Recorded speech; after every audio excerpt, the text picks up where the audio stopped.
Clay, my honor to be on your show. And thank you for all you do. I hear the ripple effects from you are good ripple effects. You know what I mean? People rave about what they learned from you. So congratulations. Sean, guess what's happening June 5th and 6th right here in Tulsa, Jerusalem? We are probably going to have an amazing business conference here at Tulsa, Jerusalem. Yes, we're joined by Tim Tebow. Tim Tebow is going to be joining us right here at the Thrivetime Show World Headquarters, June 5th and 6th. He's a very successful football player, obviously a Heisman Award winner, but he's also a very successful entrepreneur. You could be anywhere doing a lot of different things, but you chose to be here. Some shows don't need a celebrity narrator to introduce the show, but this show does.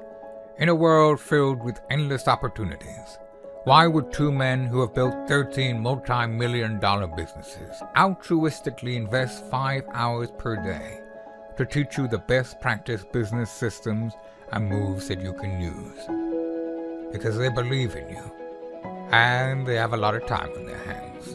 They started from the bottom, now they're here. It's the Thrivetime Show starring the former U.S. Small Business Administration's Entrepreneur of the Year, Clay Clark, and the entrepreneur trapped inside an optometrist's body, Dr. Robert Zillner. 2 men, 8 kids, co-created by 2 different women, 13 multi-million-dollar businesses. We started from the bottom, now we're here. We started from the bottom and we'll show you how to get here. Started from the bottom, now we're here. We started from the bottom, now we're here. Mr. Clyde started from the bottom, and now we're at the top, teaching you the systems to get what we got. Colton Dixon's on the hooks, I break down the books. Z's bringing some wisdom and the good looks. As the father of 5, that's why I'm alive. So if you see my wife and kids, please tell them hi. It's the CNC up on your radio, and now 3, 2, 1, here we go. We started from the bottom, now we're here. We started from the bottom and we'll show you how to get here. Started from the bottom, now we're here. We started from the bottom, now we're here. Folks, here's a true story. It's a wild story, but it's real.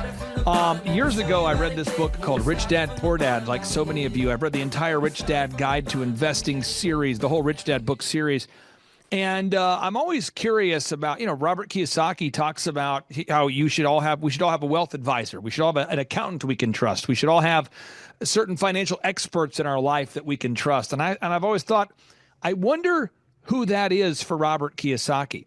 And then as I was going to the Rich Dad podcast and listening to the podcast, as I often do while driving, I kept noticing that Robert Kiyosaki continues to feature his maybe wealth advisor of choice or an accountant of choice. He continues to feature him on his podcast. And I thought to myself, I would love to meet that guy.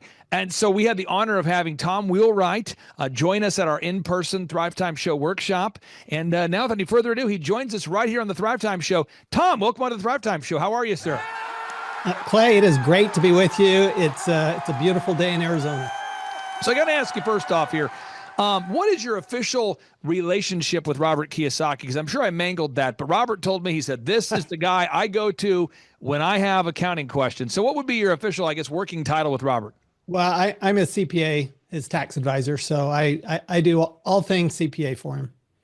So whether somebody's Robert Kiyosaki, which is obviously a legendary, iconic entrepreneur, or it's the guy watching today's show who owns an automotive repair shop, big question, where are most entrepreneurs getting it wrong by default with our accounting? Oh, I think, first of all, they're misunderstanding how the tax law works. They think the tax law is out there to get them. And I think the tax law is out there to serve them if they just understand the tax law. So I think that typically we're afraid when we're afraid of something like we are of tax, and we don't have somebody who can explain it and make it simple and make it easy and understandable, then I think we lose the opportunity to really take advantage of a law that is laws that are set up to help business owners and investors. Now, you did such a great job at the conference getting into specifics. For our listeners out there that say, I already have an accountant, why should I listen to this guy? I mean, what's just an example of maybe the counterintuitive approach that you have to accounting with your firm and how you run things versus that of the typical accountant? Well, so the question is your accountant, and are you focused on the past which is most accountants are right now doing 2024 tax returns, right? And they're focused on the past. You want to focus on the past, you want to focus on the future. And the future is where tax reduction is at. It's not in the past. There's just not that much you can do on last year's return. It's hard to plan backwards. So really the key is, are you looking forwards? Are you taking a holistic approach to things? Are you understanding that how you spend your money is just as important tax-wise as how you make your money? So let's say that I agree with the idea. It's better to look out the dashboard when driving as opposed to the rear view mirror. Let's say that I agree with that. And let's say that I'm hunkered down. I'm watching this show and I've got the same CPA for 20 years. And I'm thinking, oh, come on. There's nothing you could do. There's nothing new. There's no moves. There's no way that a different approach to accounting could change someone's life. I know it does because Robert Kiyosaki and others who've used your services have told me that it does. But what would be maybe if somebody reaches out to you and they schedule a consultation or whatever that looks like? What do you do, or what are some of your moves on a practical level that you would use to really help the entrepreneurs out there legally reduce their tax burden? Well, Clay, the first thing you have to do is look at how do you make your money, and are you taking advantage of the tax benefits for how you make your money? For example, let's say I was talking to somebody just the other day. I've got my business. It's in a Schedule C. I'm a sole proprietor. I'm going, okay, so let's fix that right immediately. So we actually immediately put him into an S corporation, said, hey, look, if you're an S corporation, you can, for him, it saved him about $30,000 in tax. Just that one simple move of saying, hey, I'm owning my business the wrong way. I need to own it differently because the tax law says if I own it one way, I pay high tax. If I own it another way, I pay low tax. I've got another client where we're actually going another direction because of how they're using their money in their business. And I'm going, well, we're actually reducing their taxes by about 50% simply by how you set up your company from a tax standpoint. So that's rule number one, is how you make your money has this big impact. Rule number two is, what are you going to do with your money? And if you're putting your money in the stock market, maybe you ought to be in a 401k or a pension plan. But if you think that maybe there's other things that you could do, real estate, energy, agriculture, business, other things you could do, that maybe there's ways, and in fact there's hundreds of ways to reduce your taxes by investing smarter. And so the investing goes with the tax reduction. The more you invest, the less tax you pay. Actually, the more wealth you build, the less tax you should pay. How to reduce your taxes by investing smarter. Could you clarify that a little bit? I'm taking notes here, and what you're saying is resonating with me, but can you maybe explain what you mean by reducing your taxes by investing smarter? Yeah, so fundamentally, there's 7 investments the government will really pay you to make. They're actually going to contribute to your investment. The first one, and the most important one in every country, is business. And so the more you invest in your business, I mean, think about this. If you're an employee and you invest in your job, you get no tax benefit for investing in your job. You're paying tax on your gross income. But if you're a business owner and you invest back into your business, you get a deduction for that. You only pay tax on your net income. So invest in your business, by definition, you're growing your business at the same time you're lowering your tax, because you're getting a benefit because you're investing in your business. If you went out and bought a stock, there's no tax deduction for buying a stock, but there is a tax deduction for investing back into your business. S Corps. You mentioned S Corp. I think some people go, sounds like an S word. What is an S Corp for people that don't know? What is an S Corp? How's that different from a traditional limited liability corporation or maybe a sole proprietorship? So in the tax law, there's different ways to own your business. You can be a sole proprietor. You can be an S corporation. You can be a C corporation. You can be a partnership. For small business, for most closely held businesses, an S corporation is the ideal setup. You want to talk to your CPA about that, but it's typically an ideal setup, and for 2 reasons. One is you don't pay Social Security taxes on all of your income like you would as a sole proprietor or a general partner. And 2, you actually pay tax on only in 80% of your income. So we have this qualified business income deduction, which is a 20% haircut off of our net income. So we're really only paying tax on 80% of our income if we're operating through an S corporation. And so what you're doing is you're saying, well, look, if the law says I can pay less tax by being a business owner, then I need to know how to be a business owner in the way that I can pay less tax, like an S corporation. Now, your website, I'm going to pull this up real quick because I think some people want to really dive into you. It's wealthability.com, wealthability.com. The book that I've seen a lot of people carry around, and I'm not attacking your other books, but the book I've seen people carry around or talk about a lot is Tax-Free Wealth. Talk to us about the books that you've written over the years, and then maybe the kinds of resources they can find here, specifically at wealthability.com. Yeah, so this is our wealthability.com is our education website. It's really there to educate people. Tax-free wealth is for those people who just want to pay less tax. That's what they care about. Here's how the tax law really works. How do you pay less tax? The second book I wrote, The Win-Win Wealth Strategy, is really about those 7 investments the government will pay you to make. So it's about tax effective investing, not just tax efficient. In other words, it's not just that you're not paying tax on the income that you're earning, but it's actually by investing, you're reducing your taxes on your other income.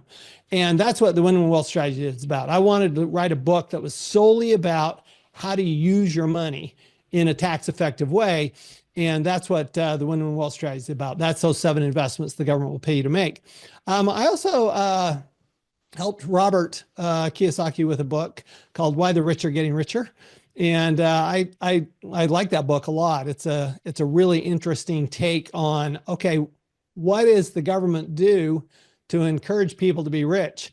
And it's a very interesting notion. It's like it's Make America Rich Again, right?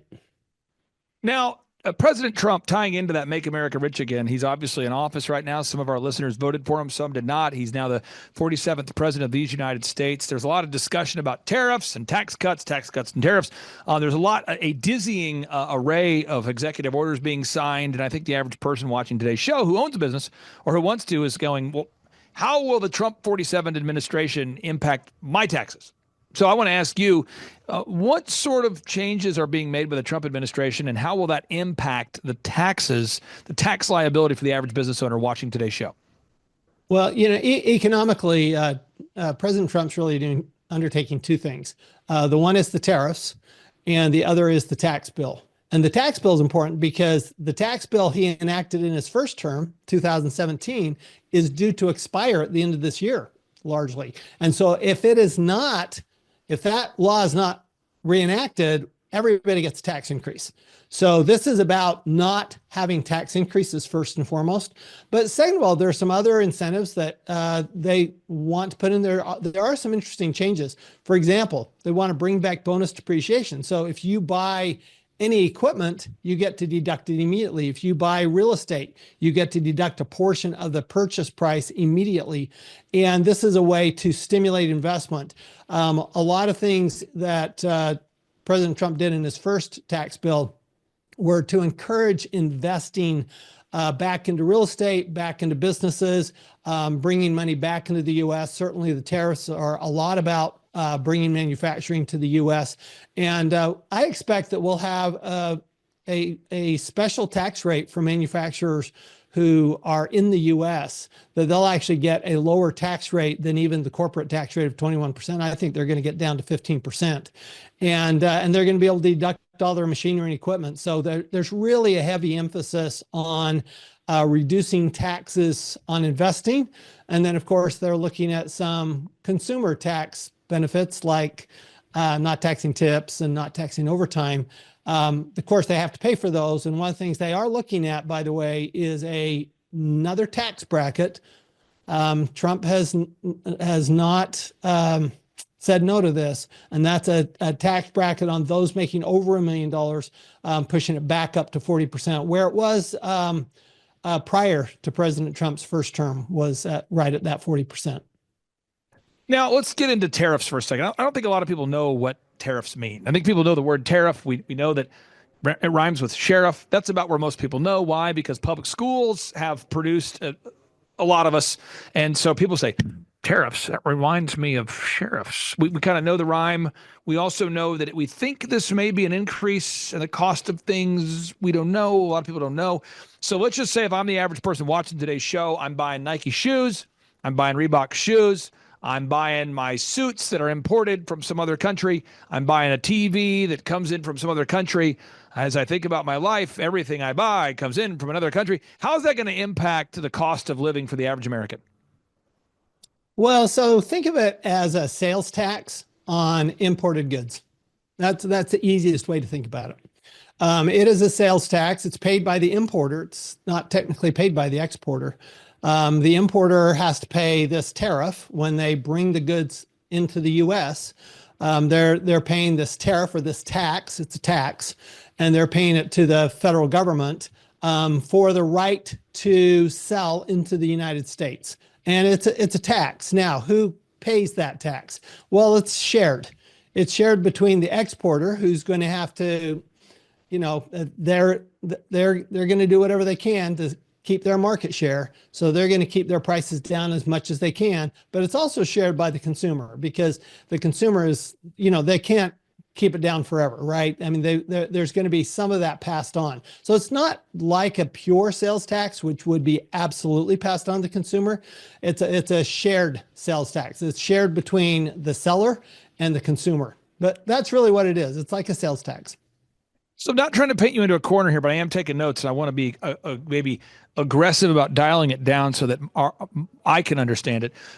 If I'm buying a pair of Nike shoes, and the shoes are $150 right now, or I'm buying a pair of Adidas shoes, and the shoes are $100 right now, or I'm buying, let's focus on shoes.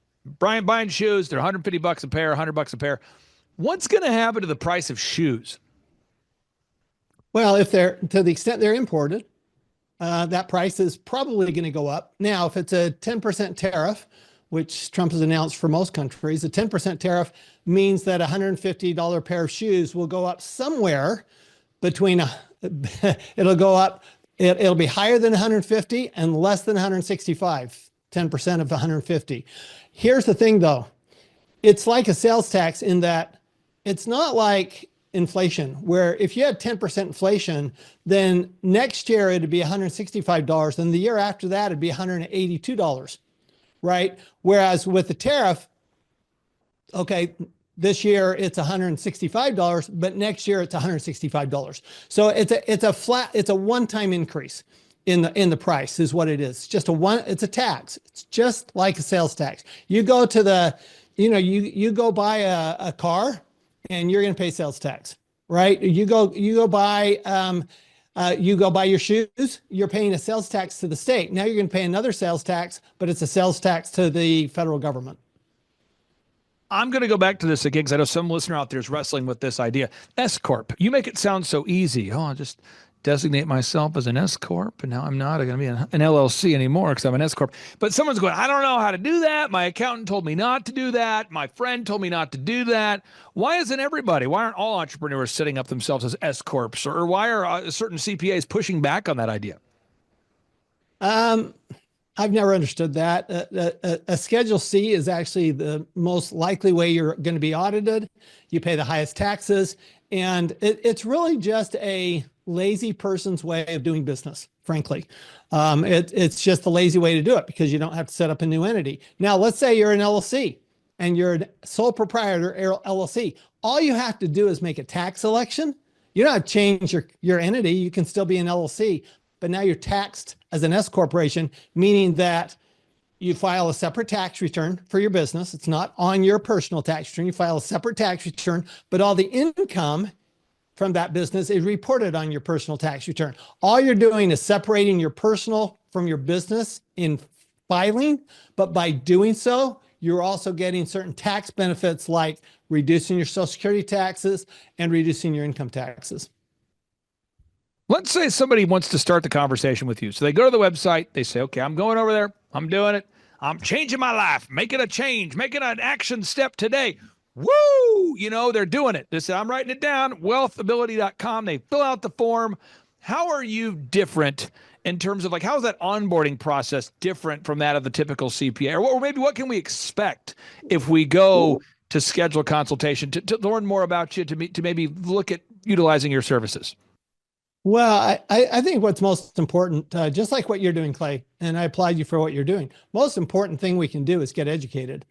And Wealthability, our Wealthability website is all about being educated. Now, if you want an easy button just to find a CPA, go to our tfwadvisors.us website. And that tfwadvisors.us has all of our CPAs. It's a franchise of CPA firms. And you can go choose a CPA and just click the link and you can do a consultation. But if you really want to understand how to seriously reduce your taxes, you do need some education.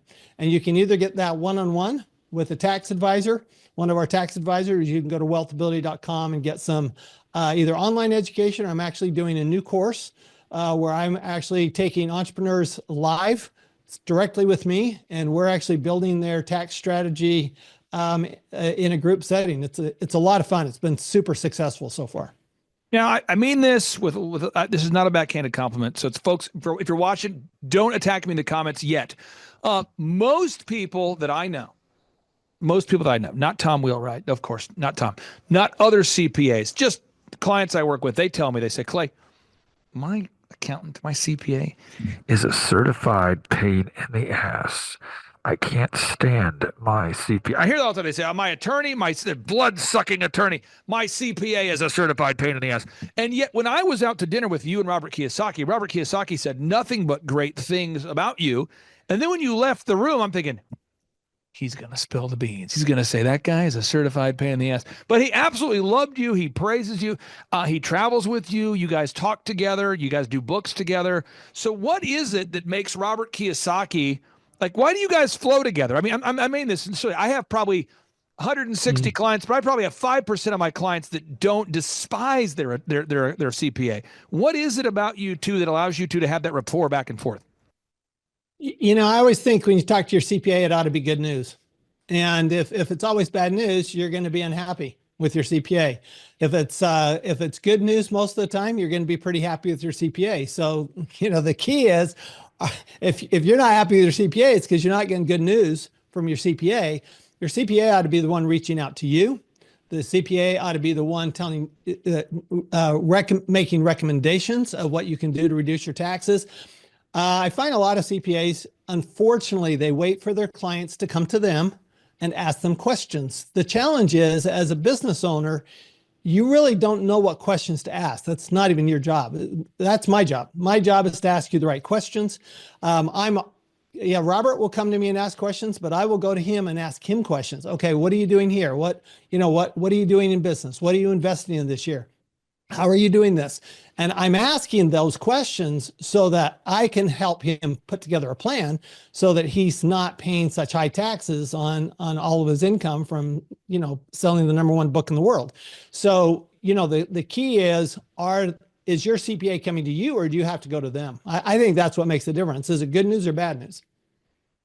What kind of money do you guys charge over there with because again, you're part of, you built a franchise, so you recommend, you have a certified or people that are part of your franchise system that you recommend. And what was that website again for people that want to go to that website? That's tfwadvisors.us, TFW Advisors, FW, Advisors. TFW like tax-free wealth. Yep. Advisors.us. .us. .us. Okay. The US franchise. Got it. So we go there. So what does it go. cost if somebody wants to team up with you? So it depends on your situation. We charge, our hourly rates are similar to other CPAs. It tends to be a little more because we do more. So we're going to charge according to how much time we spend with you, but we're going to tell you up front how much time we expect to spend. So we'll actually give you a fixed fee up front because we know how much time it takes to do this work. We know how much time it takes to do your planning. And it is a partnership, though. It's something where if you just want to turn it over to a CPA, we're probably not the right place to go. If you want to partner in a CPA, we're probably the only place to go. Now, final question I have here for you. A lot of times, I know when I'm on podcasts, I think to myself, I wish they would have asked me this. Or I'll think sometimes, I wish I would have said that. That was a great question. I screwed that up. And so I want to give you a time just to kind of marinate on that idea. You know, it's like, what is the thing that you have on your heart that you really want to communicate to our listeners out there? Because most of our listeners are entrepreneurs or they're aspiring entrepreneurs. What's on your heart? What do you want to share with all the listeners out there? So I appreciate that question, Clay. I don't think taxes are that difficult. And I think most people, it's a negative question. You know, that's why I wrote tax-free wealth. I wanted to turn the negative into the positive. Everybody likes tax-free. I think that it's really asking better questions to get better answers. For example, you can ask, is this item deductible? Is this mug deductible? And I don't know the answer to that question. You ask me that question, I have no idea if that's deductible. But if you ask me, how do I make it deductible? I can answer that question all day long. So one of the keys, I think, to your advisors when you're looking at advisors is, I think the primary goal and the primary job of an advisor is to ask you better questions so that you can get better answers. Folks, I met Tom, at our in-person workshop. I have heard great things about Tom through Robert Kiyosaki. And frankly, I mean, I feel that Tom, your business background before meeting Robert Kiyosaki was very impressive. And so if you could just share a little bit about maybe your career as my bonus fry question for you. What was your career like before you and Robert teamed up? Because Robert went on and told me in great length about your career and what you'd been doing before you two met. It wasn't like you had you were not doing anything and then all of a sudden you met Robert and then boom, here you are. No, you were diligently working as a CPA for years before meeting Robert. Yeah, I actually spent 7 years with Ernst & Young. I was 3 years in their national tax office. I was there during the Reagan years. That will date me, but that's how long ago I was in Washington, D.C., working on actually training other CPAs. That's what I did in Washington, D.C. Went around the country training the CPAs for Ernst & Young. And then I spent 4 years as the in-house tax advisor for a Fortune 1000 company. So what I did for the first part of my career was I worked with the big guys. I worked with the guys with a lot of money. And I just decided, I made a conscious decision, Clay, that I wanted to work with entrepreneurs. My father's an entrepreneur, was an entrepreneur. My grandfather was an entrepreneur. My great-grandfather's an entrepreneur. And I felt like entrepreneurs don't get well served when it comes to tax planning. They just don't. The big guys get well served. You see that all the time. They're not paying a lot of tax. Okay. Apple, Tesla, Amazon, these guys, they're billionaires. They're not paying a lot of tax. Okay. Well, they've got great tax advisors in the big four accounting firms. What about the little guy? What about the entrepreneur that makes a bigger difference in our lives than the big guys do? And who's going to take care of them? And so that's actually been my mission for the last 30 years, is to provide that kind of high-level tax planning and consulting to the entrepreneur. Man, I could not be more honored to have you on the show, more excited to have you on the show. And I'm going to pull up those websites one more time. Can you read us those websites one more time? I'm going to pull them up on the screen so our listeners can Google. TFWadvisors.us is the CPA website, tfwadvisors.us. TFW. The reason why I do this, by the way, is I know our listeners, they tend to listen to this show while driving. So I'm giving them a chance to pull over in that shoulder right there. There you go. TFWadvisors.us. And then what was the other website there, sir? And the other one is wealthability.com. If you want some really strong education, go to wealthability.com. And that's where you'll get the education. And the book, Tax-Free Wealth, is the best place to get that is on Amazon, Tax-Free Wealth? It's the easiest. Easiest, yep. Tax-Free Wealth. Okay. I'm pulling it up right now. I'm going to pull it up. Boom. This is Tom Wheelwright, folks, the book Tax-Free Wealth. Tom Wheelwright, you're a great American. You're a great CPA. I appreciate you answering the tough questions about taxes and tariffs, and we'll talk to you soon. Thanks, Clay. Take care. Bye-bye. What kind of growth have you since you and I have been working together over these past few years? 3.45 million. I got those stats before I got on here. So you've grown by 3.45 million. Yeah, 3,450,000. Would that be like if you took the combined revenue and maybe doubled it? Have we gone up by about Almost 3, not quite.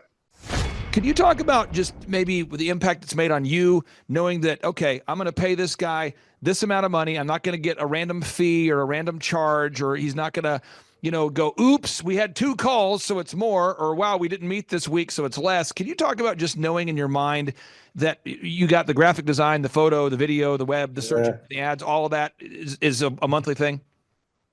Yeah. I not too long ago, I looked at what the average percentage of sales was spent on marketing, and I'm like half of the bottom number is what spent on marketing. Obviously, my marketing's working because we're tracking it, right, and the sales growth.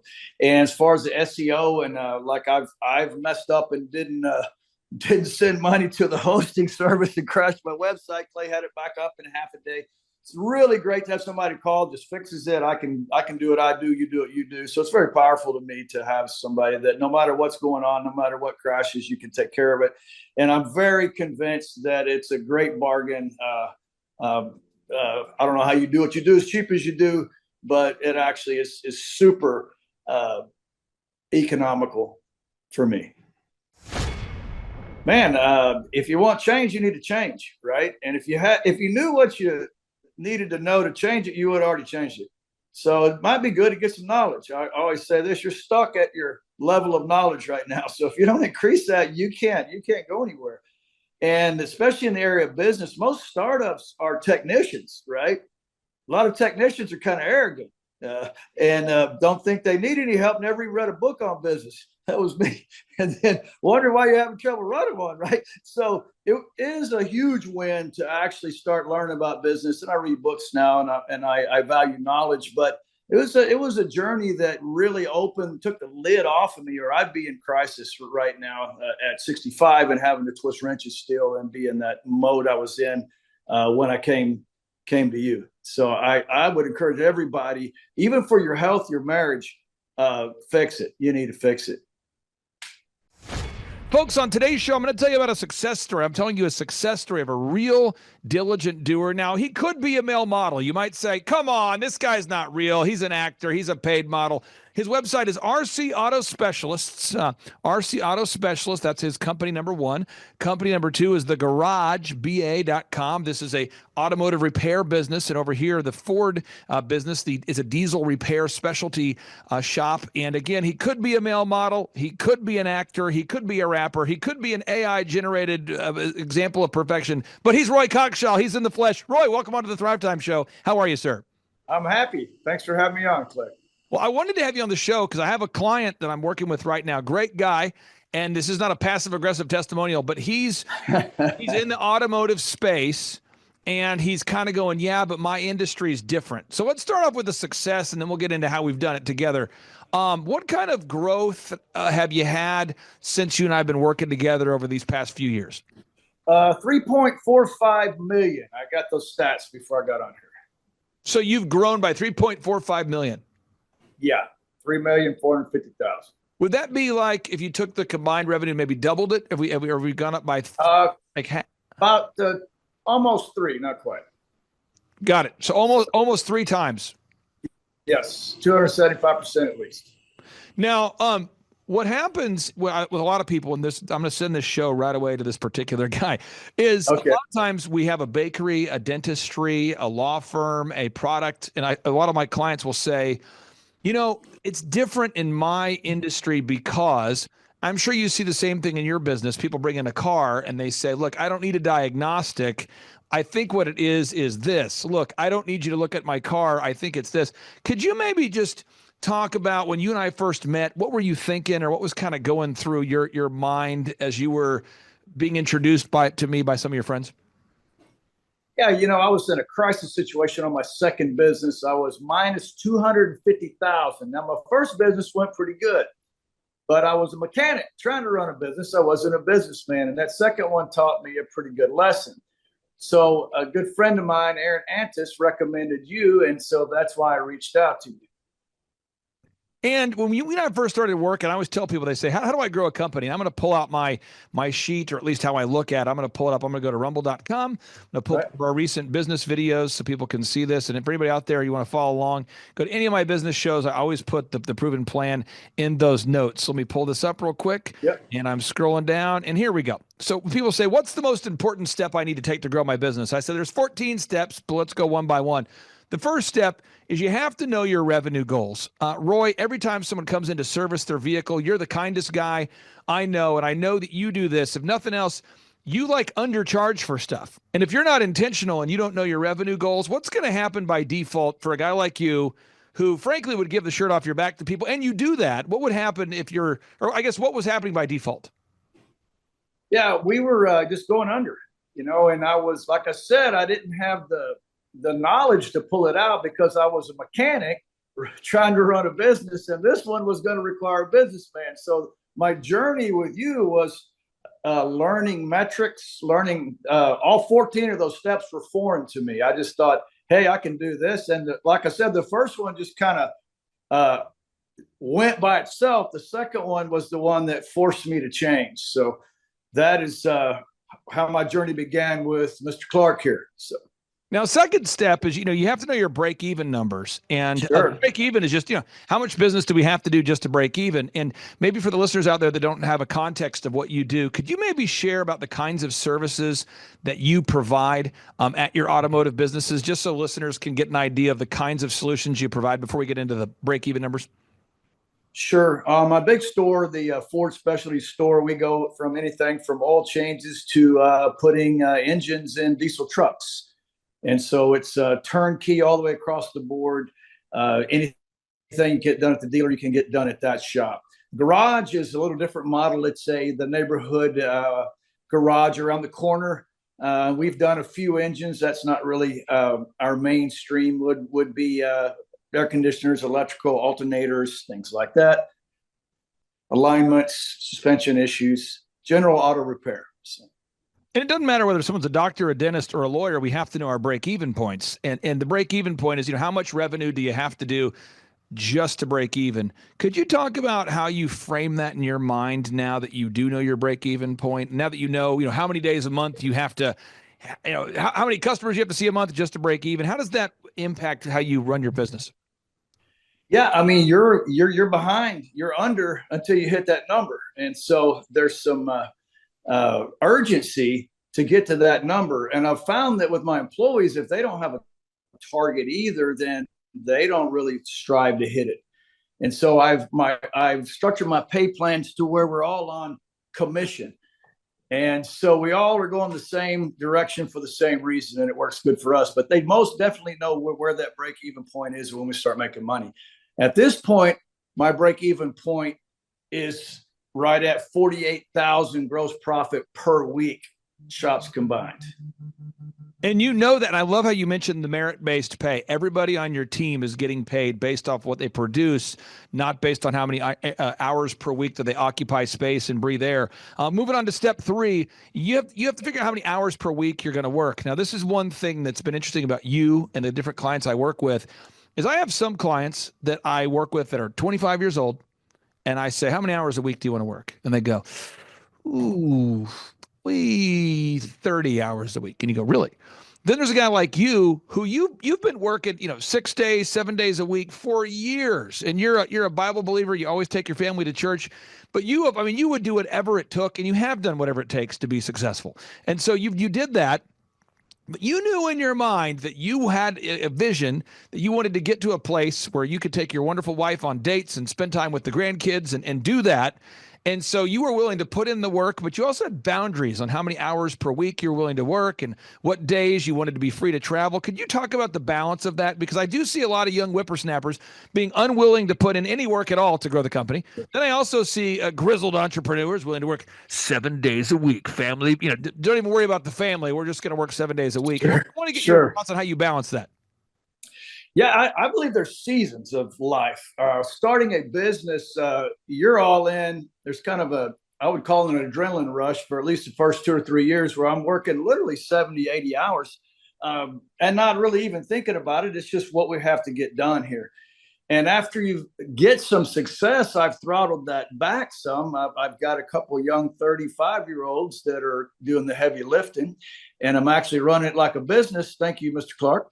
And I was a mechanic attempting to do it, and I was in what I call micromanager hell. I didn't have systems, processes, so I was a fireman, and there was always more fires than I could put out. So hence the 70 or 80 hours, not real efficient. So now I can take off a week or two and not even get a phone call. But that was after many years of grinding and getting to that point.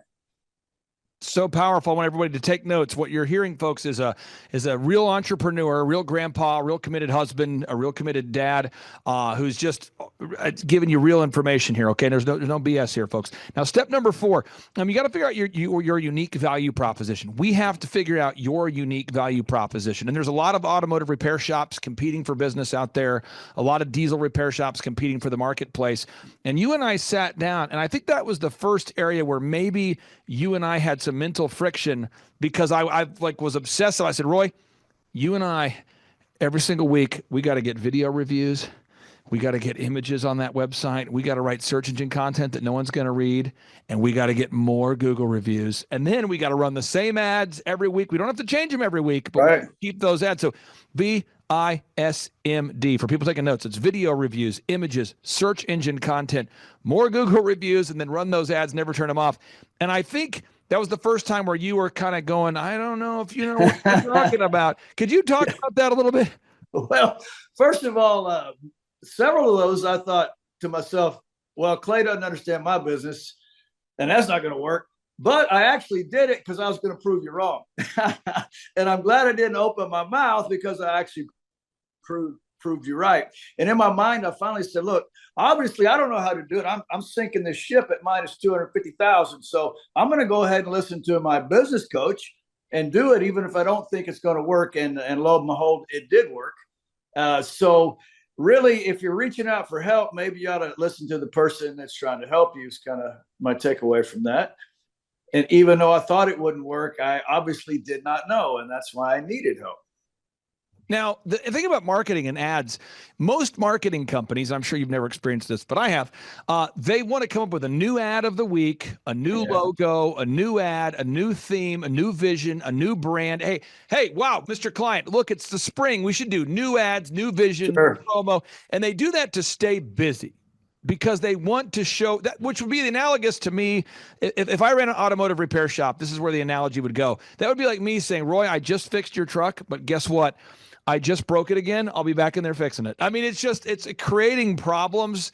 And really what needs to be done is just diligently executing those systems. Could you talk about maybe the mind freedom or the time freedom that's created for you now, that you're following the same system and we're just doing it, as opposed to coming up with a new idea every week? Sure. The franchise system, somebody actually developed a business, strong strengths, processes, and then they hand you this model, and you just keep doing the same thing every week. Everybody knows what to do. It's really hard for us entrepreneurs to do that, because we had to start out micromanaging, but the transferring out of that is key to having freedom and for the money to scale up. I found that people my age, when they start, they had a big, giant capacity. Well, that capacity shrinks up as you age out. And if you don't do something about it and install systems and processes, your business is going to shrink with your capacity, because you become a giant funnel. And so those processes, what we do weekly, monthly, day in, day out, we're getting reviews. We're constantly getting reviews. Those reviews drive customers 24/7. And they're my most important thing. And the website on the videos gets me on the front page, obviously. And so we keep doing what it takes to stay on the front page. I've tried all kind of fancy marketing and I've wasted a ton of money, and I couldn't measure one customer that came in because of it. That's so powerful for somebody out there. Now, Roy, one thing is when you go into the garage, I'm going to pull it up on the screen here. When we go to the garage automotive repair shop and the RC Auto Specialists, you and your family, you guys have really taken a pride and ownership into running it in a way where it creates a nice atmosphere. It's a good place to do business. When you go there, you don't feel like you're going to a prison. A lot of automotive repair shops have that kind of prison theme going on. Sure. You've worked really hard to create a nice atmosphere. And when you and I first started working together, we went in there, we kind of overhauled that lobby. We did some nice changes to the website. We updated the website so the website looked as good as the location. We did a lot of that. But now we're not in there, repainting the whole thing every 2 days. We're not coming up with a new theme every hour. I see these automotive repair people I work with, wonderful people who feel the need to every week come up with a new theme, repaint the whole thing. They're constantly putting up different, they're doing different mailers. They're doing billboards. They're doing the billboards. They got there's local magazines. They're just doing a lot of work and they're not getting the results. Could you talk about just tracking the numbers and why that has helped you, just tracking the numbers? Yeah, you measure what's important to you, and the term metrics, I didn't know what that meant before I started working with you, but they're the key performance indicators. I liken them to gauges on a car or a scan tool. Like if I'm trying to fix a car and I don't have any metrics, any facts, it's going to be real hard. I may stumble across it if I threw enough parts at it, but it's a whole lot more effective if I can look at some data. The metrics we track every week are the data. That's the measuring system. So I know if my marketing's working or not because I can track it in dollars every week. Super important. So we're moving on here, folks. Again, if you're taking notes at home, step number 1 is establish your revenue goal. Step number 2, know your break-even point. Step number 3, define how many hours per week you're willing to work. Step number 4, we have to define our unique value proposition. And what we focused on, just to be clear, with the garage and the diesel repair business was you were already doing a great job repairing cars, but we had to get documented evidence that was true. Because everybody's competing for that dollar, so we had to gather objective video reviews, a lot of them. And by the way, hundreds of them. And not just 200 or 300, but 500 of them per company, per location. It's pretty powerful. Next is we had to establish a 3-legged marketing stool. So we had to think about who are the ideal and likely buyers and what's the most sustainable way for Roy as the business owner to reach them. Some of my clients love hopping on podcasts and they like to be, one of my clients does RV, they sell RVs and he loves being on commercials and he loves being the face of the business and he wants to do all that. Other business owners don't want to do that. So what we did is we created a 3-legged marketing stool that allowed Roy to implement it without needing to be on camera all day or without needing to post on social media every 2 minutes. Roy, can you talk about that for a second? Because there's so many marketing strategies that could work, but many of them require the owner to live on social media. Could you talk about why you and I together have not gone with, hey, let's make Roy the viral TikTok king in order to grow the business? Well, I'm happy. I'm thankful about that. It's really not my personality, but just doing a company that knows what works, i.e. Clay Clark's company. I don't know how many, you work at 600 companies. You've been doing it for what? How many years? 15 years? 20 years. 20 years. So after a while, just maybe you know what you're doing, I think. So with the marketing, I call it the low-hanging fruit marketing, the stuff that actually works, best value. I can go on radio, but my ROI goes down significantly. So what we're doing right now, we track those numbers, and it's amazing how many new customers come in per week based on the same marketing we do week after week after week after week. Now, Roy, I remember this like it was yesterday, and I'll let you share as much of it as you want. But every client we ever work with, I always say, I tell the business owner, I said, we need to install call recording. Oh, man. I had a fantastic conversation with the dentist this morning. And I say fantastic. It did not go well. And I was on the phone with Mr. Dentist. I said, Mr. Dentist, I know you're paying me to help you. I really want to help you. And he says, I just have pushback on the call recording. I said, well, why? He goes, because if I play the calls, it's going to create an awkward culture. And we found out that his daughter is the one answering the phones. And so I said, can we just go in and just listen to a couple? And they were rough. I mean, and it was like, didn't want to know. So I said, do we have anybody you're not related to? He said, well, one more, that we got a lady we know from church. We play the calls and they were actually not in any way, shape or form following the script. and she was trying to convince the patients that that the dental practice was super busy and that they'd shut down for the day and that people should just call back. So Wow. around 3:00 every day, she's going, yeah, we're all booked out, but the doctor, he's all gone. But if you could just call back on Monday. And so she was trying to make the business conform to her schedule, which involved leaving early. Aaron Hintis, who you referenced earlier, who referred me to you, Aaron found that people on the phone were using his phone line to poach customers. So he had people on his phone saying, thank you for calling Shaw Homes. How can I help you? And they would answer the phone, these salespeople, and they would refer the deals over to other home builders that were willing to pay more of a commission. I mean, when you started putting call recording in place, did you discover anything exciting?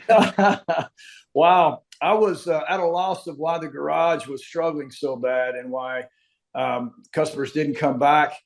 And I listened to 3 phone calls and went down and fired the manager on the spot. It couldn't have been any worse if he was, I don't know that he wasn't on purpose trying to tank my business. It was so bad. And then I realized he's representing me. I mean, just a sketchy human, bad. So it was a key to turning that thing around, because I remember you said, oh, there's a couple of rats in there. I go, no, these are good people. And I mean, you better check, because yeah, these were not good people at all. So I almost, I don't know, a couple of people stayed, but I had to turn over the whole staff. And that's when things started getting better. But I wouldn't have known if I didn't hear. Now, again, Roy's implemented the scripts. We talk about installing sales systems. I'm talking about scripts, folks. I'm talking about pre-written emails. I'm talking about recorded calls. We have a whole system for this, and Roy's implemented that.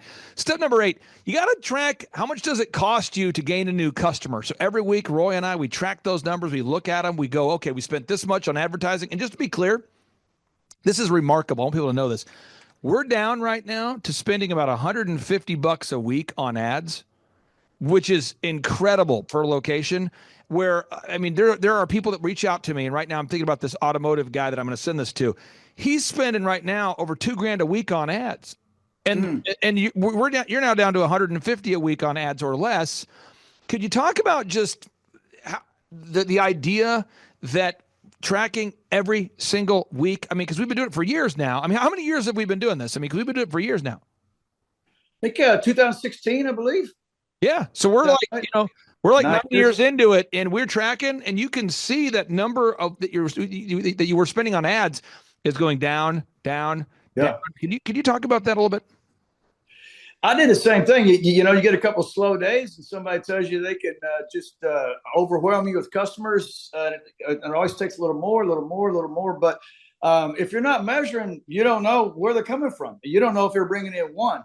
I'll never forget this young man just got out of college, and he had a marketing degree, and he's all excited about how he's going to just, explode my business. And so I think it was ClickFunnels or something.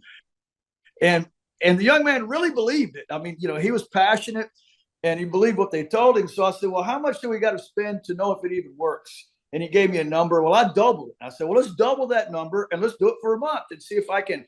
And we ask where people come from, because we vet our customers at the counter. And so, and I said, let's give it a month. So he did all this stuff, and not one customer said that's where they heard about us after a month of doubling what he said it would take to make it work. But he believed it. He was sincere. He was just sincerely wrong.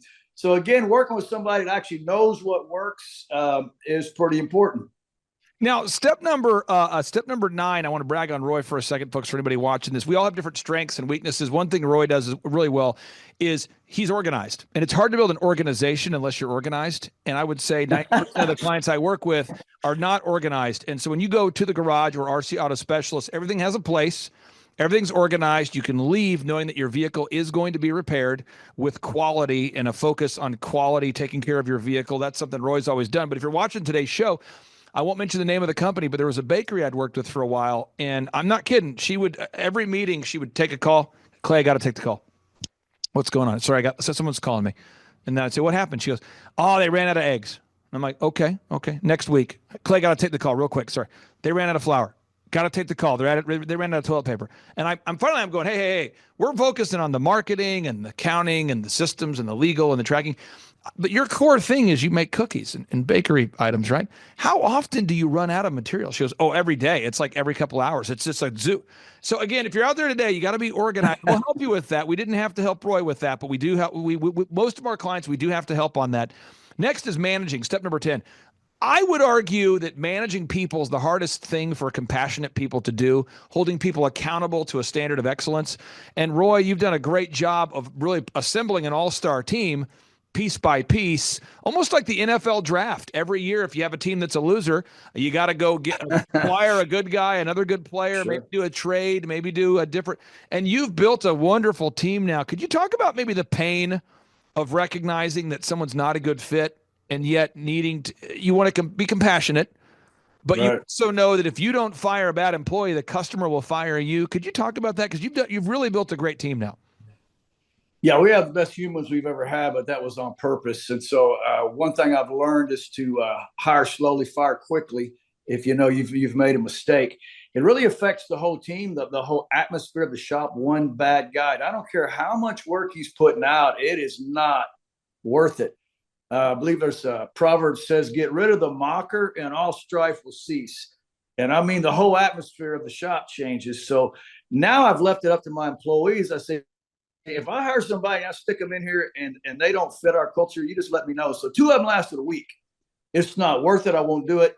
And like I said, we do well, but I've got good humans, no drama. Everybody shows up to work. They're family guys, but it was on purpose. I'm telling you, I've been through a few. Now, next question I have here for you is, or next step number 11, you've got to create a repetitive schedule. You and your wife are really involved in missions and outreach, and I'll just kind of keep it vague there, but you guys are passionate about weekly going out and sowing seeds and investing time in ministry, and that's a big part of your schedule. Could you talk about the importance of you and your wife having a schedule that you two agree on? Because you guys have that, and a lot of clients I see, it's the husband and wife have a very different view of how the schedule should be, and rather than just agreeing to disagree or setting a schedule that works, there's a constant fight. Could you talk about just the importance of you and your wife having a schedule you both agree on? Wow. Yeah. How can two walk together unless they be agreed? You know, she's right underneath the Father, Son, and Holy Ghost as far as any success I've had, and not blown it up 3 or 4 times. So I'm very thankful for her. So she's a high priority for me. And so we have come to an agreement about how much we're going to work and where we're going to be, and we have determined to be together. There was a season there that we couldn't, but we changed that pretty quick. So it wasn't healthy. And then I look back behind me and see how many people have been together. We've been 37 years now. And I mean, it is a huge win over any of these businesses, but it ties to those businesses. I could not have done what I've done without her back behind the scenes. You know, she's my strength. So we agree on everything. If we don't, I'm going to park it till we do, because that's that important to me. I don't know if that answered your question, but that's kind of how we operate. No, this is big. I'm telling you, as a business consultant, you start to see people walk in a different direction. And if they're married, that gets odd. If they're business partners, it gets odd. So you've really set a great example for that.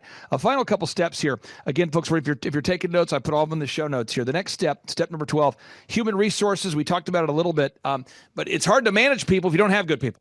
So I would just say never stop hiring. That's one thing I obsess on. Roy, you've quickly adopted that. Most business owners will fight me on the idea. They'll say, why should I always be hiring if I already have good people? Roy, what do you say to someone who says, why should I always be hiring if I already have good people? I've lost 3 people in 1 week. So you better have some back on the bench ready to come in, because trying to find them when you're in crisis situation, you usually end up getting a bad hire or two just out of desperation to get a human body in there, and then you have to back up and punt again. And so we have a several deep applications, people that we know, and if there's somebody really good, I'll make them a spot. I will pay them, and it looks like you're losing money. I'm not, because there will be a need, and when you need them, you can't find them. That's what I found. Now, step number 13, folks, you got to know your numbers. We talked about that earlier, but you got to know your accounting. It's not how much you make, it's how much you keep. And Roy and I, we get into it. We talk about it. We look at the numbers every single week. And I'm telling you, there's little moves you can do, just a little tweak. Once you get the business to a certain level, you can do one tweak, just one little tweak, and all of a sudden the profit, the actual money you can keep, will go up in a dramatic, impactful way. And so, Yeah. Roy, I mean, what do you say for someone who's afraid of, doing a price increase despite record inflation, or somebody who's afraid to make a tweak or make a cut? What do you say about really knowing those numbers? Yeah, we did 6 million in sales last year, and we did just call it 6% better. It was different at both shops, but average 6% better to the bottom line. Well, that's $360,000 of profit that for 6%.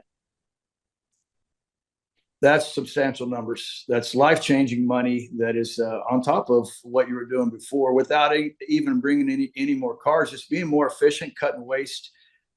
You've had me do several things, like going through with changing credit card companies and fees and different, just going through and checking all the monthly things that are automated that you're not even using anymore. I mean, and these little percentages add up at the end of the year to a big number, especially when you're starting your sales numbers start going up significantly. Now, step number 14, I would ask anybody watching today's show, what's the purpose of having a business? I would argue that every day that we have is a gift from God, and what we do with it is a gift to God. And a business is simply a vehicle that allows you to give more, be more, make a bigger impact. And that's how I look at it. And I know, Roy, you're a Christian business owner. You don't have a sign that says Christian business owner, Roy Cogshaw, but you are. And I know that the profits that you make, you and your wife like to sow seed into good ground and support missions. Could you talk about how you view a business? Like, what's the purpose of a business at this point in your life? Like, what is the purpose of owning a business? Yeah, at this stage of my life, I was just trying to get some money and get out of crisis, and starting the business. But we have a nonprofit that the businesses fund. It's closer to a foundation at this point. I always say you'll do more for a higher cause than you'll do for yourself. Like I work night and day in side jobs for my family. I wouldn't have worked that hard just for myself, but there's a higher purpose now with I call it doing some 10,000 years from now stuff. That's really what flips my switch now. And I'm going to do a third, but I don't need any more money, but I want to be able to give some more money. Right. So that's going to require a third. Also have some really great humans that work for me, and they make really good money. They can work 5 days a week and enjoy their family. That's super important for me to have. Also, I actually enjoy being around these guys. So starting a third will give some room for movement, and everybody can move up and make more also. So that's what flips my switch, Okay, my final two questions for you. Here we go. Okay, all right. When you pay me, I pay. We deliver service for you. What I know that you and I have a meeting every week, and at that meeting time, the purpose of that meeting is to make sure that we identify what needs to be discussed. We identify, we discuss, and we solve. What am I saying? We identify the biggest limiting factor, we discuss the best way to solve it, and then we solve it. So identify, discuss, solve, IDS. We do it every week. And so the meeting doesn't need to be 2 hours. It doesn't need to be 90 minutes. The purpose is to identify what needs to be discussed, discuss it, and then solve it. And for me, it's peaceful knowing that I'm working with 160 people that I actually care about, and knowing that they're going to go out there and take those profits and do great things with it. Could you talk about just maybe the impact it's made on you, knowing that, okay, I'm going to pay this guy this amount of money. I'm not going to get a random fee or a random charge, or he's not going to, go, oops, we had 2 calls, so it's more, or wow, we didn't meet this week, so it's less. Can you talk about just knowing in your mind that you got the graphic design, the photo, the video, the web, the search, the ads, all of that is a monthly thing? Yeah. Not too long ago, I looked at what the average percentage of sales was spent on marketing, and I'm like half of the bottom number is what spent on marketing. Obviously, my marketing's working because we're tracking it, right, and the sales growth. And as far as the SEO, and I've messed up and didn't send money to the hosting service and crashed my website. Clay had it back up in half a day. It's really great to have somebody call, just fixes it. I can do it. I do. You do it. You do. So it's very powerful to me to have somebody that no matter what's going on, no matter what crashes, you can take care of it. And I'm very convinced that it's a great bargain. I don't know how you do what you do as cheap as you do, but it actually is super economical for me. Now, Roy, what do you say to anybody out there that's thinking about going to thrivetimeshow.com and scheduling a free 13-point assessment? They're thinking about coming to one of our conferences to see Tim Tebow. They're thinking about maybe coming out to a conference to see an Eric Trump, or thinking about scheduling a free consultation. What do you say? Man, if you want change, you need to change, right? And if you knew what you needed to know to change it, you would already changed it. So it might be good to get some knowledge. I always say this: you're stuck at your level of knowledge right now. So if you don't increase that, you can't go anywhere. And especially in the area of business, most startups are technicians, right? A lot of technicians are kind of arrogant and don't think they need any help. Never even read a book on business. That was me. And then wonder why you're having trouble running one, right? So it is a huge win to actually start learning about business. And I read books now, and I value knowledge, but it was a journey that really took the lid off of me, or I'd be in crisis right now at 65 and having to twist wrenches still and be in that mode I was in when I came to you. So I would encourage everybody, even for your health, your marriage, fix it. You need to fix it. Roy, you're the best joke giver I've ever seen. You have a delivery. It's a mastery. I'm not trying to paint you into a corner. I know you have a good joke. And okay. Give yourself a moment to get ready for that joke. If you're watching this right now and you don't find this funny, there's something wrong with you folks psychologically. Roy's the best joke. Every week he has a different joke. So, Roy, I'm ready. What do you call a man with a toe growing out of his knee? Tony. Yes. Does your wife feed you these jokes? Where do you get this endless source of jokes? She rolls her eyes. She's not one of my biggest fans on the jokes at all, but it doesn't slow me down much. Well, thank you. He's a comedian. He's an entrepreneur. He's a husband. He's a great dad. He's a committed Christian. I encourage everybody out there, check out his websites. He's a real guy. Roy, thank you for carving out time for us today. I really do appreciate you. All right. Thanks, Clay. Have a great day, brother. Take care. Bye-bye. All right. Bye. One of our accountants had said, you've got to meet this guy, Clay. So we ended up meeting with Clay, and he's helped us go from right before we opened the third location now to 6 locations. And so we've more than doubled our revenue. And these are ground up build gyms. And so it's not, the barrier for entry is pretty high. It's 20 plus staff at each location. So yeah, it's been a lot as far as running systems, checklists, workflows, who does what, when, and how, training us on that. Clay's helped a ton. We would not be where we're at without him. So huge win. Charles, from an ROI perspective, if someone's going to look at it and go, return on investment, I pay you $1,700 a month. Will I make more money than I'm paying you? How would you maybe tackle, or how would you respond to, what kind of return on investment have you seen for the $1,700 a month you're paying? Well, for example, Clay has got, there's no better business coach in the world that has the way he works, the way his mind works. But he's also got a team of other business coaches that have worked in lots of different industries. So he's worked in every industry. His staff has worked in every industry. He's got videographers, web designers. I mean, just for the fact of like just the website alone is worth the $1,700. Just the ability to take any of their proven systems, whether that's a marketing thing or whether that's a staffing thing, like one thing done in the month pays for itself. And then to understand this, there's a part of where, some week you may be like, well, you know what? I'm not getting a whole lot out of this call. But the bottom line is, it's like when you read the Bible, there's times you're just reading it and then you're like, you know what? And then you read it that one time and it's like, God really speaks to your heart.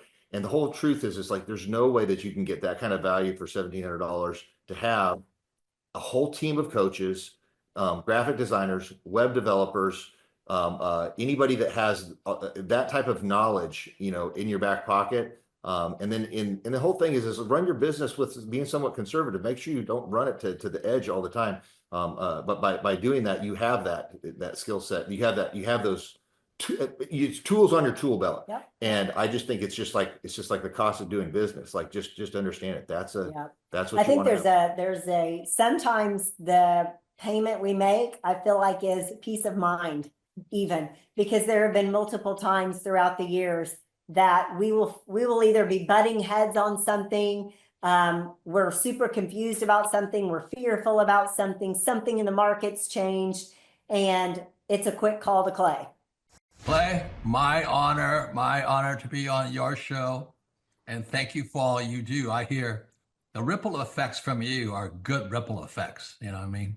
people rave about what they learned from you. So congratulations. Sean, guess what's happening June 5th and 6th right here in Tulsa, Jerusalem? We are probably going to have an amazing business conference here at Tulsa, Jerusalem. Yes, we're joined by Tim Tebow. Tim Tebow is going to be joining us right here at the Thrivetime Show World Headquarters, June 5th and 6th. He's a very successful football player, obviously a Heisman Award winner, but he's also a very successful entrepreneur. Now, when you work with real clients, Sean, real clients you really work with to help them grow their companies, do you ever hear a business owner tell you that they didn't have time to get something done? Every day. How often is not having enough time a problem for business owners? All the time. It's like maybe 90% of the issues as people are trying to grow their company. Well, Tim Tebow is going to come join us here at the in-person Thrivetime Show 2-day interactive business workshop, and he's going to teach us time management and his approach to personal self-discipline and getting things done. Also at the workshop, I'll put it up on the website so people can see it here. Also at the 2-day interactive workshop, Sean, we are going to be, there it is. We're going to be teaching accounting, systems creation, marketing, human resources, how to hire, inspire, train, and retain great people, accounting, social media advertising, search engine optimization.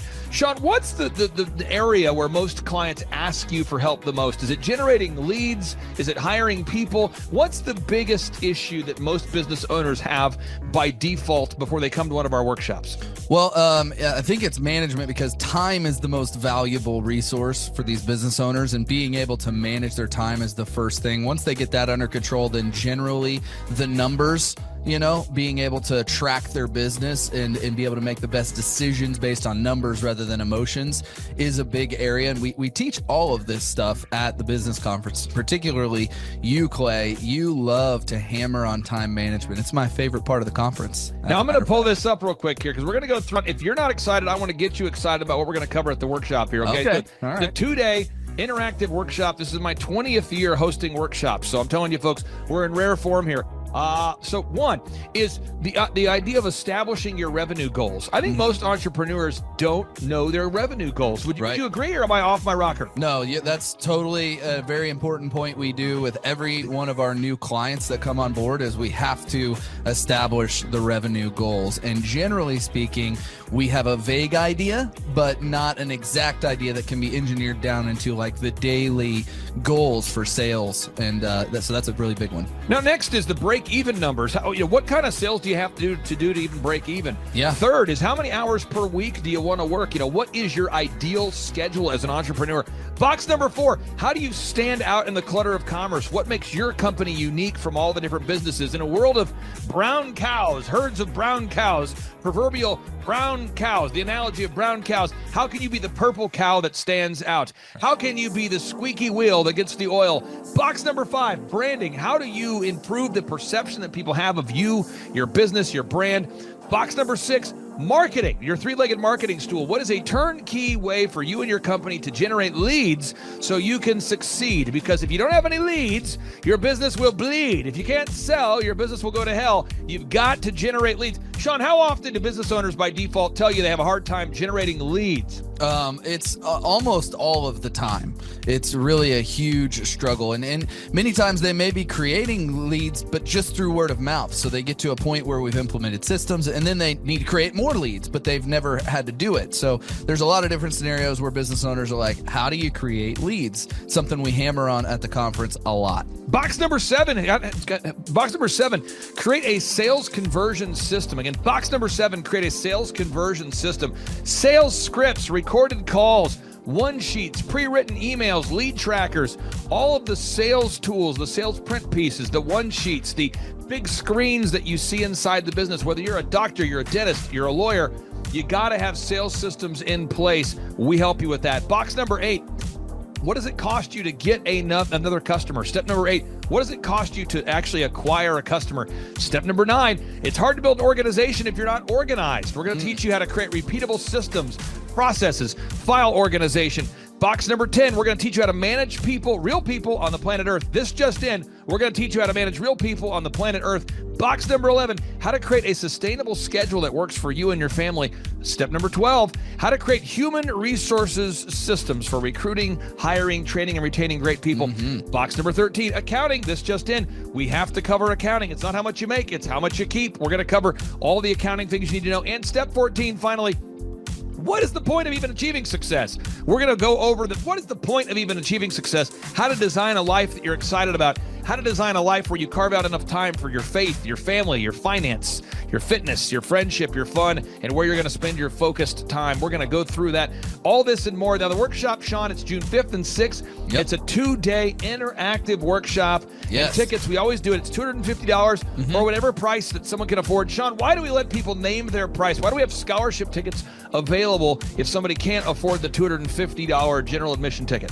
Well, we don't want anybody to miss out on it. You know, you could be at a startup phase or you could be, way along in your business, but we want to make it accessible for everybody. I think it actually goes back to a story of your dad. And it goes all the way back to how you've always done this as a business coach, trying to make sure that, your average people out there have access to the things that work. Now, 7 a.m. to 5, Sean, why do we go from 7 to 5 both days? I mean, it's 10 hours a day.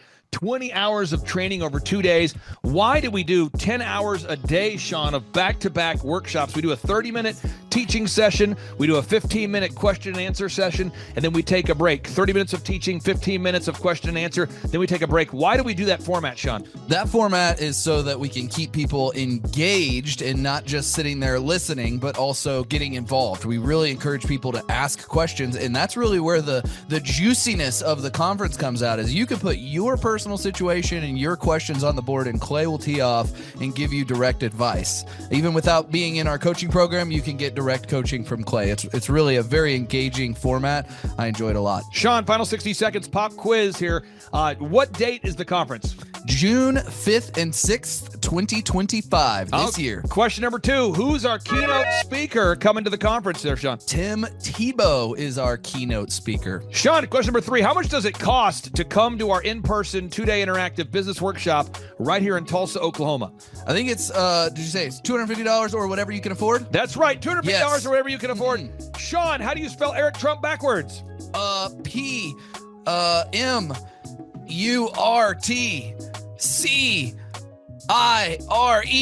Ooh, that took a long time. I'll have to listen to this. Right.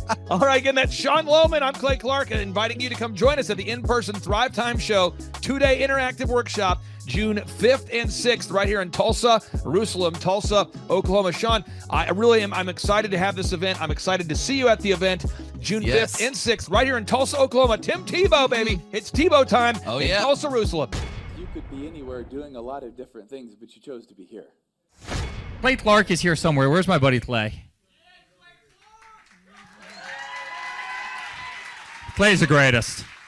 I met his goats today. I met his dogs. I met his chickens. I saw his compound. He's like the greatest guy. I ran from his goats, his chickens, his dogs. So this guy's like the greatest marketer you've ever seen, right? His entire life, Clay Clark, his entire life is marketing.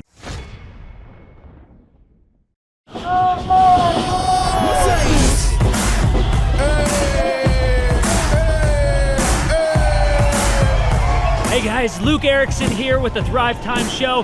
As you can see behind me, we've got all kinds of energy going on. People are starting to show up for the conference, and it is hot in this place.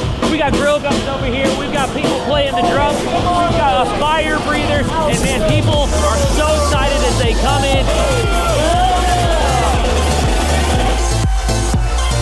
The conference is kicked off. This house is packed. We've got Aaron Hansis with Sean Holmes up there. We've got Steve Currington with Total Lending Concepts up there talking about what is possible when you just implement, when you do the proven system. It's so exciting.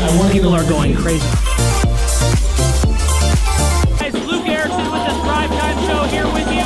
It is day 2 and the energy is high. People are so excited to be showing up. The team is ready. Come on, let's see what it's like to go on in for day 2. Follow me.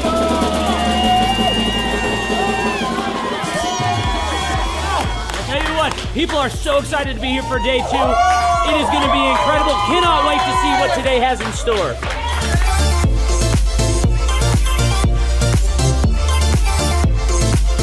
right now, here at the conference, we've broken into groups going over search engine optimization. And I know for most of us, myself included, if you hear that term, you go, what is that? What does that mean? That's too techie for me. Well, our experts are breaking it down for people so that you can clearly understand how to come up top in Google. It's doable. It's possible. Now we're in the middle of a break, and what we like to do is we like to give you as much tangible and relevant information from about the start of the hour for 45 minutes. Then we take approximately a 15-minute break to allow people to connect with other entrepreneurs around them, bathroom breaks, and also use this time to just really digest all of the good information that you're receiving the whole time. Right behind me, we've got Bob with his grill gun, melting an ice sculpture. It is awesome. The ice sculpture represents our life, right? It's here for a time, but we all need to have the sense of urgency to implement the things that we're learning so that we can make the most of the time that we have. I heard about it on the podcast. Started listening to the podcast, became a fan, and then figured out about the workshop. I own an insurance and financial services agency, and I was hoping to learn from the workshop systems and processes. I'm big on systems and processes and always learning better ways to run a business more efficiently. The atmosphere's second to none. It's a high energy, really cool atmosphere to be around. Contagious, I would say. Just something every entrepreneur, I think, would appreciate and love. I'd say humorous, high energy, and full of substance, which I think is the key. A lot of business coaches or seminars maybe are high on motivation and making you feel good, but don't have a lot of substance that you can take back and implement, the following Monday, where his does. Man, there's a lot of valuable things. I'm gonna say, this is my second workshop. The first workshop I took back really the importance of a group interview. I used to spend hours and hours interviewing people, screening resumes, and that saving my time on that part is valuable. It was that and then the sales scripting that have been two major things just so far. Man, I think they're missing out on, expert advice from somebody who's been there, done that, built companies, has learned a lot of lessons. That's what I'm always looking for, is somebody that I can learn from that's ahead of where I am. And I think if you choose not to come, you're missing out on a lot of good advice that could help your business. Hi, I'm Aaron Antis with Shaw Homes. I first heard about Clay through a mortgage lender here in town who had told me what a great job he had been doing for them. And I actually noticed he was driving a Lamborghini all of a sudden, so I was willing to listen. In my career, I've sold a little over $800 million in real estate. So honestly, I thought I kind of knew everything about marketing and homes. And then I met Clay, and my perception of what I knew and what I could do definitely changed. After doing $800 million in sales over a 15-year career, I really thought I knew what I was doing. I've been managing a large team of salespeople for the last 10 years here with Shaw Homes. And we've been a company that's been in business for 35 years. We've become one of the largest builders in the Tulsa area, and that was without Clay. So when I came to know Clay, I really thought, man, there's not much more I need to know, but I'm willing to listen. The interesting thing is our internet leads from our website has actually, in a 4-month period of time, has gone from somewhere around 10 to 15 leads in a month to 180 internet leads in a month. Just from the few things that he's shown us how to implement that I honestly probably never would have come up with on my own. So I got a lot of good things to say about the system that Clay put in place with us, and it's just been an incredible experience. I am very glad that we met and had the opportunity to work with Clay. So the interaction with the team and with Clay on a weekly basis is honestly very enlightening. One of the things that I love about Clay's perspective on things is that he doesn't come from my industry. He's not somebody who's in the home building industry. I've listened to all the experts in my field. Our company has paid for me to go to seminars, international builder shows, all kinds of places where I've had the opportunity to learn from the experts in my industry.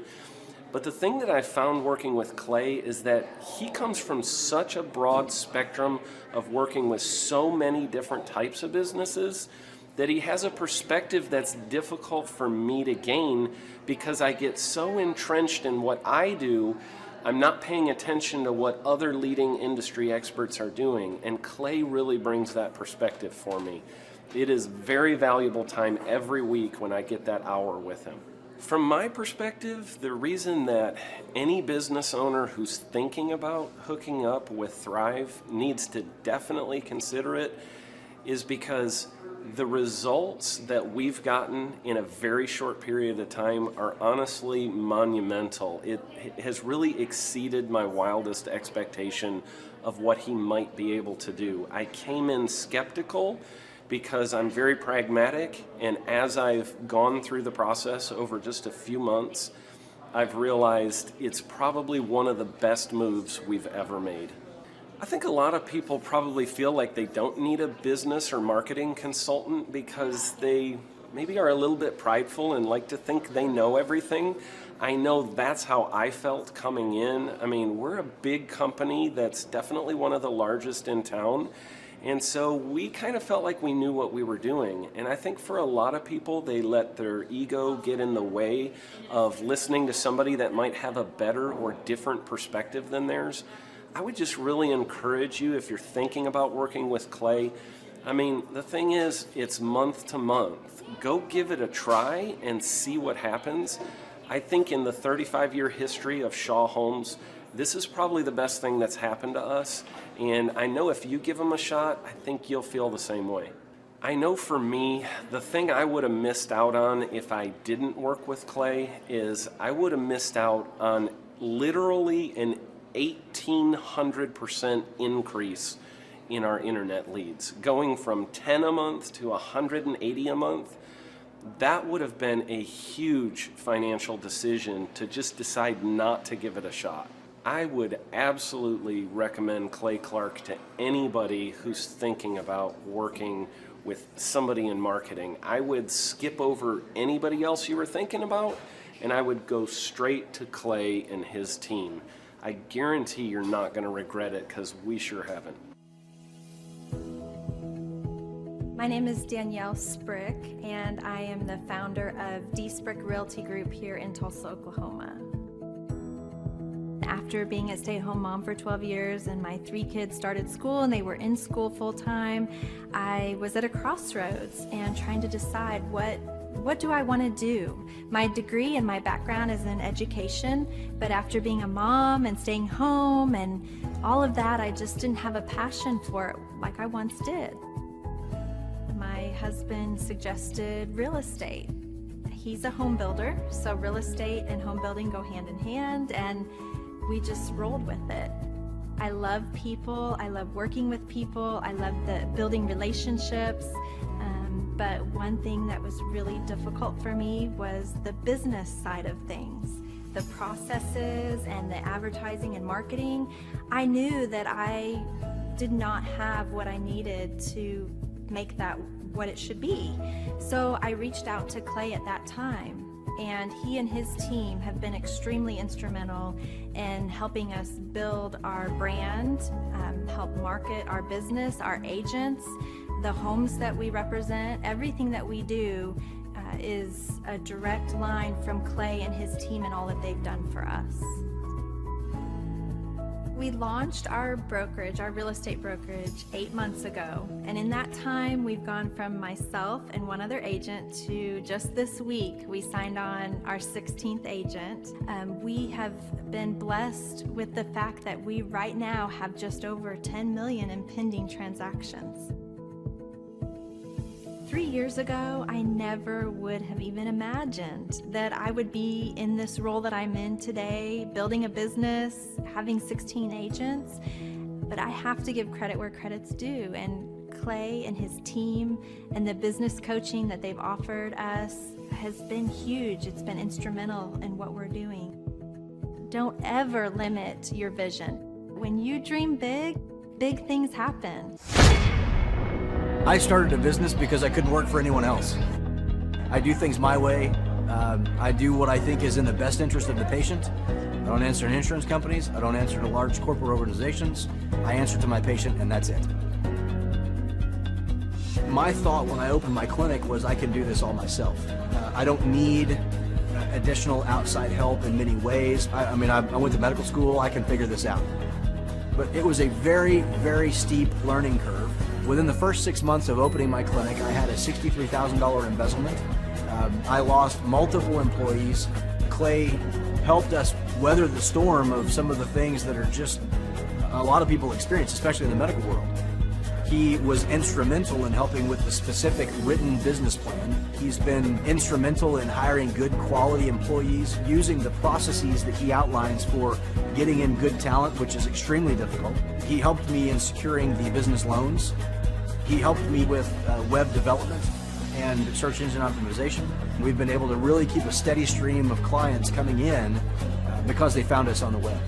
With everything that I encountered, everything that I experienced, I quickly learned it is worth every penny to have someone in your team that can walk you through and even avoid some of the pitfalls that are almost invariable in starting your own business.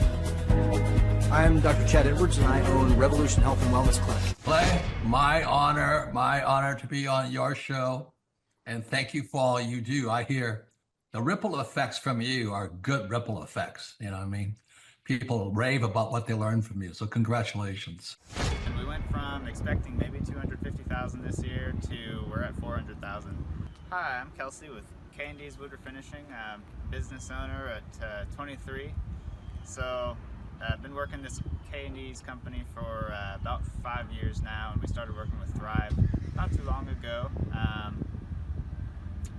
And we went from expecting maybe 250,000 this year to we're at 400,000. That's what we're going to hit or exceed. So we're pretty excited about that. It's been pretty much just listening to what they have to say. Their hiring process has just really been incredible as far as finding good quality help, and the just the accountability of meeting up with them weekly, and like such good insight, the resources that they have for specific business questions. It's all been really incredible. It's been a great experience, so I would recommend it to anybody. What I've seen from Clay and his group at Thrive is they'll give you a simple system, and it's the simple systems are the ones that people can wrap their brain around. They're the ones that people can work with on a day-to-day basis. Hi there, my name is Stephanie Pipkin. I am 24 years old and I own Black River Falls Cleaning Services. We opened in April of 2019 and it is now mid-June of 2020. So I wanted to talk today about the success and growth I have achieved by implementing the Proven Path with Clay Clark's team and my business coach Luke from Thrivetime. It has been insane to say the least. I started working with them in mid-February of this year, so we're about 4 months in of working together, and it has completely transformed my business in pretty much every facet. So I'm gonna check my notes here. So in 4 months, my leads have tripled. I was getting probably like 2 leads a week. Now I'm getting more in the like 10 to 15 leads a week. I have doubled my number of employees. I'm now hitting the highest revenue weeks in the history of the company, week to week it seems like. We went from about 6 appointments today as our highest in February to now 14 to 15 appointments a day. And hiring quality employees has become much simpler and less stressful by using their systems for hiring.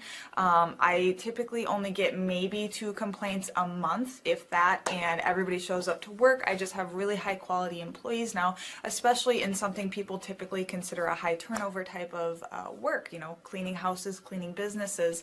I have amazing employees now, and I get rid of the ones who are not so amazing and bring on new ones because of, you know, group interviews interviews and interviewing every single week.